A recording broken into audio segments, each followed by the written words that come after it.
نستعينه ونستغفره ونؤمن به ونتوكل عليه ونعوذ بالله من شرور أنفسنا ومن سيئات أعمالنا من يهده الله فلا مضل له ومن يضلله فلا هادي له ونشهد أن لا إله إلا الله وحده لا شريك له ونشهد أن سيدنا ومولانا محمدا عبده ورسوله أرسله الله إلى كافة الناس بشيرا ونذيرا وداعيا إليه بإذنه وسراجا منيرا صلى الله تعالى عليه وعلى آله وأصحابه وسلم تسليما كثيرا كثيرا. أما بعد فأعوذ بالله من الشيطان الرجيم. بسم الله الرحمن الرحيم. وسارعوا إلى مغفرة من ربكم وجنة عرضها السماوات والأرض أعدت للمتقين. میرے محترم بھائی اور بزرگوں، جو آیت آپ کے سامنے تلاوت کی گئی ہے، اس آیت میں اللہ تبارک و تعالی نے تمام انسانیت کو مخاطب کرتے ہوئے ارشاد فرمایا کہ دوڑو اپنے رب کی مغفرت کی طرف اور اس جنت کی طرف جس کی چوڑائی زمین اور آسمانوں کے برابر ہے، بلکہ اس سے بھی کہیں زیادہ ہے، اور یہ جنت تیار کی گئی ہے متقی لوگوں کے لیے. یہ سارعو مسارعت سے ہے، اس کے معنی ہے کہ کوئی کام جلد از جلد کرنا. اسی طرح دوسری جگہ ارشاد فرمایا فاستبقوا الخیرات، نیکی اور بھلائی کے کاموں میں آگے بڑھنے کی کوشش کرو، اس میں ریس لگاؤ، دوڑ لگاؤ. مقصد یہ ہے کہ جب بھی نیکی کا ارادہ ہو، نیکی کا جذبہ اور داعیہ پیدا ہو، تو اس نیکی کو ٹالو مت، اس نیکی کو فوراً کر گزرو. اس لیے کہ شیطان انسان کو مختلف طریقوں سے بہکاتا ہے، حربے استعمال کرتا ہے. مومن کے لیے الگ حربے استعمال کرتا ہے، کافر کے لیے حربے اس کے اور ہیں. مومن کے لیے حربہ یہ استعمال کرتا ہے، اس کے دل میں براہ راست یہ خیال نہیں ڈالتا کہ یہ نیکی کا کام نہ کرو، یہ برا کام ہے. اس لیے اس کو معلوم ہے کہ یہ مومن ہونے کی وجہ سے کبھی بھی نیکی کے کام کو برا نہیں سمجھے گا. تو اس کے دل میں خیال یہ ڈالتا ہے کہ یہ نیکی کا کام ہے، اچھا کام ہے، نماز پڑھنا اچھی بات ہے، لیکن آج نہیں کرنا. اور جب کل آتی ہے تو پھر کہتا ہے کل. اس طرح نیکی کے کام کو وہ ٹلواتا رہتا ہے. دل میں خیال آیا کہ یہ برائی ہے، گناہ ہے، غلط کام ہے، میں اس کام کو نہ کروں. یہ فکر پیدا ہوئی، اللہ کی طرف سے توفیق ہوئی، تو شیطان اس کے دل میں یہ بات ڈالتا ہے کہ واقعی برا کام ہے، واقعی گناہ کا کام ہے، لیکن آج اور کر لو، کل سے نہیں کریں گے، ایک ہفتہ اور کر لو، پھر چھوڑ دیں گے. اس طرح وہ گناہ کے کاموں میں لگا کے رکھتا ہے. یاد رکھیے، یہ جو داعیہ اور جذبہ نیکی کرنے کا یا گناہوں سے بچنے کا دل میں پیدا ہو رہا ہے، یہ اللہ کی طرف سے یہ ایک مہمان ہے جو ہمارے پاس آیا ہے. اب اس کی مہمانداری کا تقاضا یہ ہے کہ ہم اس کام کو فوراً کر گزریں. دل میں خیال آیا کہ میں فلاں کے ساتھ مالی تعاون کر لوں، فلاں ضرورت مند کی ضرورت پوری کر لوں، جیب میں پیسے موجود ہیں، لیکن فوراً دل میں خیال آیا کہ ابھی یہ پیسے تو میں نے کسی اور کام کے لیے رکھے ہیں، میں بعد میں دے دوں. خیال آیا کہ نفل پڑھ لوں، پھر خیال آیا شیطان کی طرف سے کوئی فرض اور واجب تو نہیں ہے، نہ پڑھ تو کوئی مسئلہ نہیں، تو اس کام سے پیچھے ہٹ جائے تو شیطان کامیاب ہے۔ اس نفل کو پڑھ لی، گویا آپ نے اس مہمان کا اکرام کر لیا۔ تو جس وقت جس کے دل میں جب نیکی کا جذبہ اور داعیہ پیدا ہو، اس کو غنیمت سمجھے، اس کو قلب پر نہ ڈالے، اس لیے کہ اول تو یہ پتہ ہی نہیں کل زندہ رہیں گے یا نہیں، اور اگر زندہ ہے تو ضروری نہیں ہے کہ جو جذبہ اور داعیہ آج پیدا ہوا ہے وہ کل بھی پیدا ہو، اور یہ بھی ضروری نہیں ہے کہ اگر وہ جذبہ اور داعیہ کل پیدا ہو گیا تو حالات اس نیکی کے کام کو کرنے کے موافق ہو یا نہ ہو۔ یعنی اللہ نہ کرے کوئی بڑی پریشانی آ گئی کہ اس میں انسان ایسا لگا کہ وہ نیکی کے کام کو نہ کر سکا، تو یہ ساری باتیں پیش آ سکتی ہیں۔ اس لیے جیسے کہ جس کے دل میں جب جذبہ نیکی کا پیدا ہو، کوئی داعیہ پیدا ہو، تو آدمی اس کو فوراً کر دے سکتا۔ اور دوسری جگہ ارشاد فرمایا فاستبقوا الخیرات، نیکی کے کاموں میں ایک دوسرے سے آگے بڑھنے کی بھی کوشش کرو۔ اگر دیکھا کہ فلاں عبادت میں لگا ہوا ہے، طاعات میں لگا ہوا ہے، نیکی کے کام بڑھ چڑھ کے کر رہا ہے، گناہوں سے بچ کے زندگی گزار رہا ہے، میں اس سے آگے بڑھوں گا، میں اس سے زیادہ نیکی کے کام کروں گا۔ فلاں کی عادت ہے روزانہ 1 پاؤ پارہ پڑھنے کی، میں آدھا پارہ پڑھوں گا۔ فلاں 100 روپے صدقہ کرتا ہے، میں 200 روپے صدقہ کروں گا۔ تو نیکی کے کاموں میں ایک دوسرے سے سبقت لے جانے کی کوشش کرنا، یہ ایک ممدوح عمل ہے، شریعت کے نظر میں بہت ہی اچھا بہترین عمل ہے، اور اس کی ترغیب بھی دی گئی ہے۔ لیکن کیا ہے کہ معاملہ ہی الٹا چل رہا ہے کہ ہماری پوری زندگی ریس میں گزر رہی ہے، لیکن ریس کس میں ہے کہ میں زیادہ سے زیادہ پیسہ کہاں سے کماؤں، فلاں نے اتنا کمایا ہے میں اس سے زیادہ کماؤں، اس کے پاس ایسا فلیٹ ہے، بنگلہ ہے، میں اس سے اچھا اور مہنگا فلیٹ خریدوں، اس کے پاس فلاں کار ہے، میں آگے کا ماڈل اس سے خریدوں، فلاں کے پاس یہ ساز و سامان ہے، میں اس سے اچھا ساز و سامان بناؤں گا۔ جب یہ جذبہ دل و دماغ میں گھستا ہے کہ میں فلاں سے زیادہ ساز و سامان جمع کروں، تو اس جذبے کو پورا کرنا حلال کمائی سے تو مشکل ہے، پھر انسان حرام کی طرف قدم اٹھاتا ہے۔ پھر ایک وقت ایسا آتا ہے نہ حلال کی تمیز نہ حرام کی، بس آنا چاہیے پیسہ، تاکہ میں اپنی خواہشات، اپنے بیوی بچوں کی خواہشات پوری کروں۔ تو نیکی کے کاموں میں سبقت کے بجائے دنیاوی ریس میں مصروف ہو کر اس میں سبقت لے جانے کی کوشش کر رہے ہیں۔ صحابہ کرام رضوان اللہ تعالی عنہم اجمعین کی حیات طیبہ کو دیکھیں، ان کی زندگی کو دیکھیں،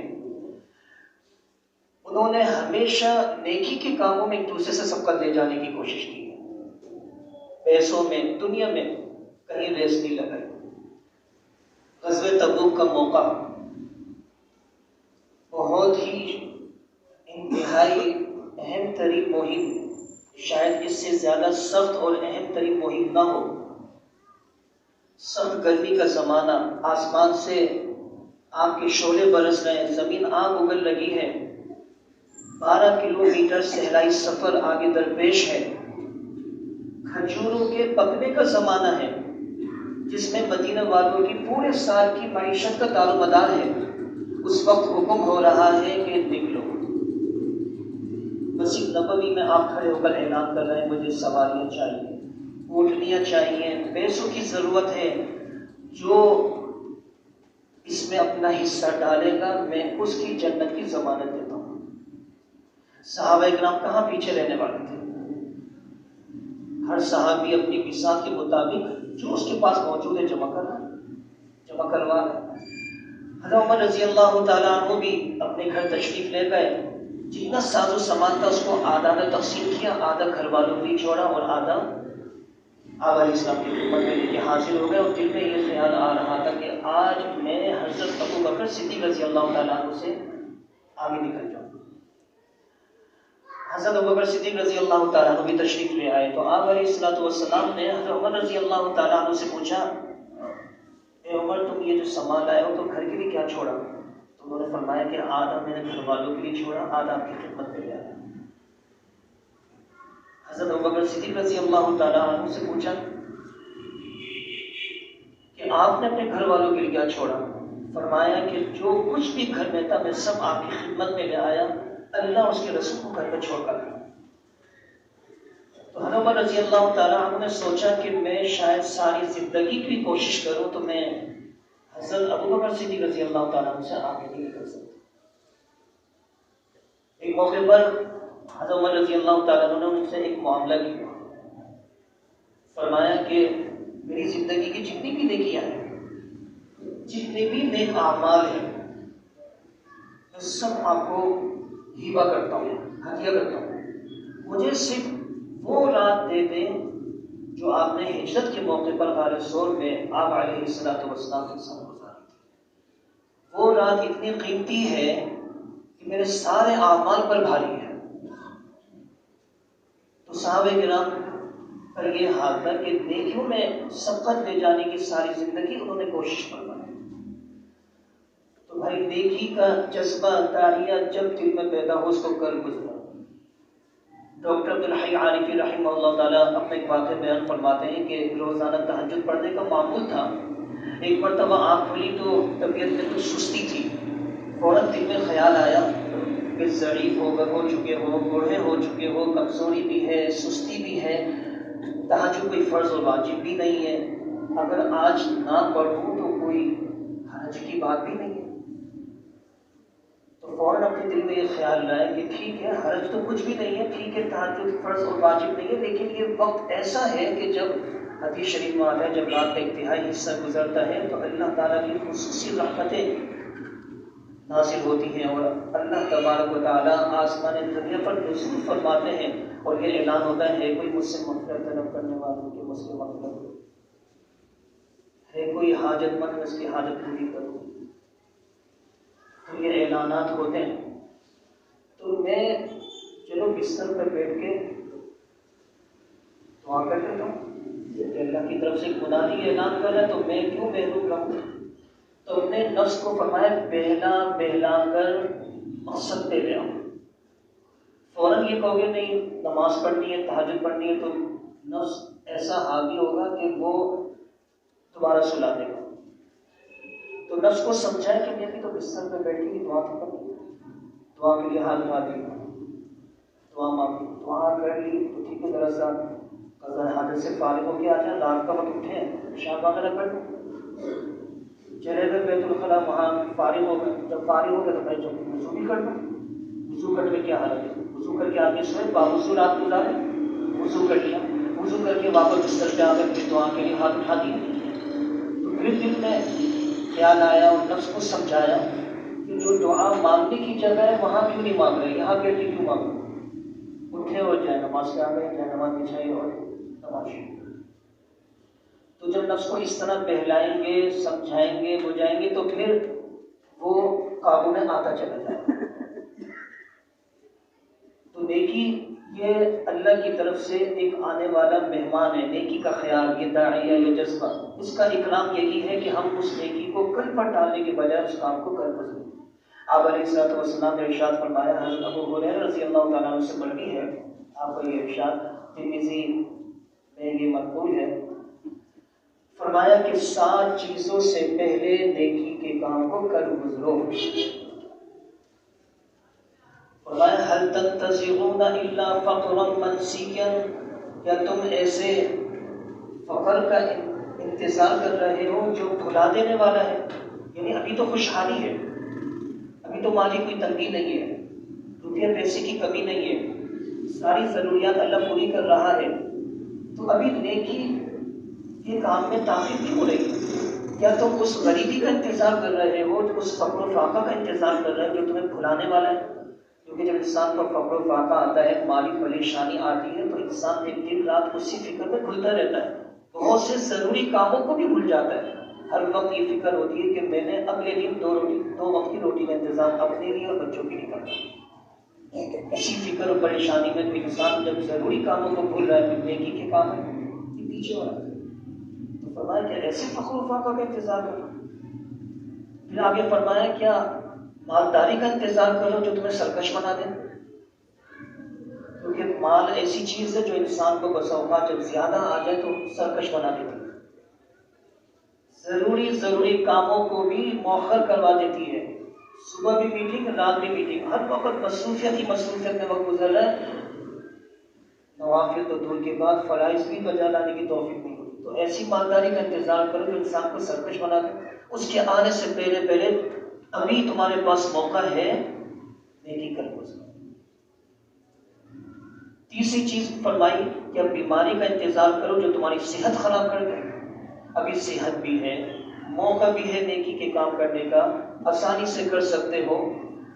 تو اللہ نہ کرے کبھی اچانک کوئی خطرناک بیماری نہ آ جائے، کس وقت آ جائے نہیں پتا.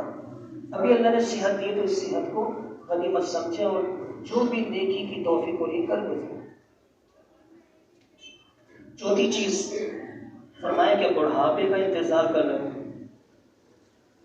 ابھی جوانی بھی ہے، مشکل سے مشکل بھی کوئی نیکی کا عمل ہو انسان کر سکتا ہے. ہر جیسی مشقت والی عبادت ہے جوانی میں بآسانی کر سکتا ہے. روزہ ہے، روزہ بآسانی رکھ سکتا ہے. تو کیا بڑھاپے کا انتظار کر رہے ہو؟ جب بڑھاپے میں انسان کی ہڈیاں بھی کمزور ہو جاتی ہیں، طاقت ختم ہو جاتی ہے، اپنے جو ضروری کام ہے ان کو کرنا اس کے لیے مشکل ہو جاتا ہے، تو اس وقت انسان نیکی کے کام کیسے کرے گا؟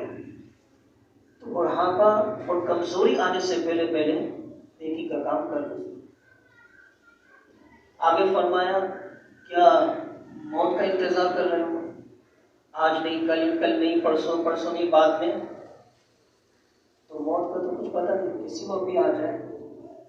ابھی زندگی ملی ہوئی ہے، اس کو غنیمت سمجھو اور جو نیکی کی توفیق ہے اس کو کر گزرو. اور موت تو کبھی کبھی اپنا نوٹس بھی بھیجتی ہے، کبھی بغیر نوٹس کے بھی آ جاتی ہے. ایک شخص کی ملک الموت سے ملاقات ہو گئی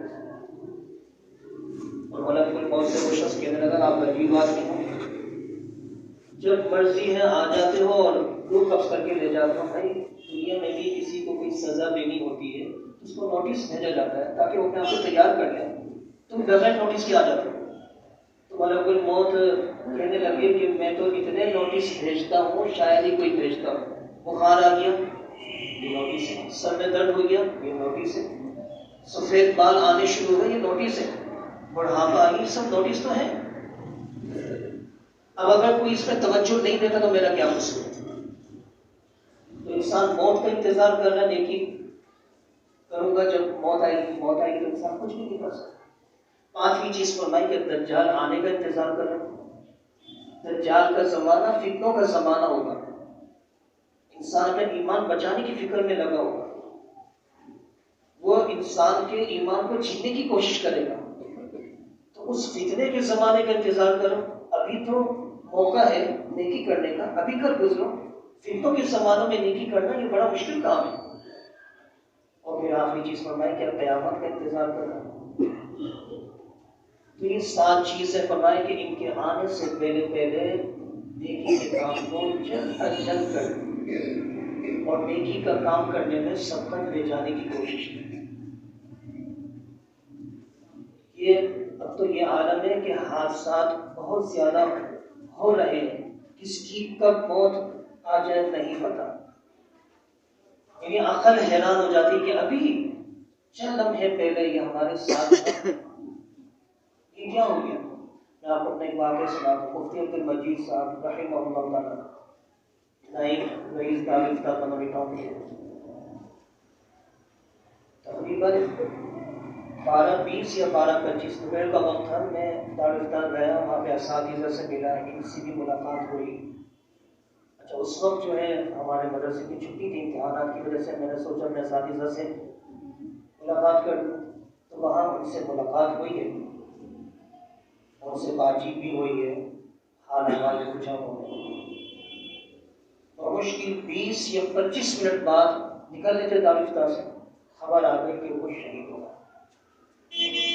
اور موت اس طرح اچانک آنے میں دیر نہیں لگاتی، ابھی زندہ ہے ابھی اچانک ہے، تو موت کا کچھ پتہ نہیں۔ انسان کسی بھروسے پر نہ بیٹھے کہ ابھی میری عمر 40 سال ہے، 30 سال تو کم سے کم میرا حق بنتا ہے، کسی کا کوئی حق نہیں بنتا، نہ 40 سال، نہ 10 سال، نہ 5 سال، نہ 70 سال، نہ 80 سال، ہر ایک کی موت لکھ دی گئی ہے، اس نے اسی وقت جانا ہے۔ اب کس کی کتنی ہے نہیں پتہ کسی کو، اگر پتہ ہو تو انسان ساری مصروفیات چھوڑ کے اللہ کی عبادت میں لگا رہے کہ میری موت کا وقت آنے والا ہے، نہ اس کو بھوک لگے گی نہ اس کو پیاس لگے گی، کیوں؟ اب میں دنیا سے جاؤں، نہ اس کو کوئی دنیا کی کوئی چیز اچھی لگے گی، نہ کسی سے بات کرنا اچھا لگے گا، فکر مند، پریشان، اور زیادہ سے زیادہ ذکر اس کی زبان پہ جاری رہے گا۔ تو موت کا وقت کسی کو پتہ نہیں، جب نہیں پتہ تو ہر لمحے کو یہی سمجھے کہ شاید میرا یہ آخری لمحہ نہ ہو، تو انسان اس لمحے کو اللہ کی عبادت میں گزارے۔ یہی انسان کی عقل مندی ہے، اور یہی چیز آخر میں کام بھی آئے گی۔ افسوس نہیں ہوگا کہ میں نے کوئی لمحہ اللہ کی عبادت سے خالی گزارا۔ اللہ سے دعا ہے اللہ تعالیٰ نے تمام باتوں کو سمجھنے کی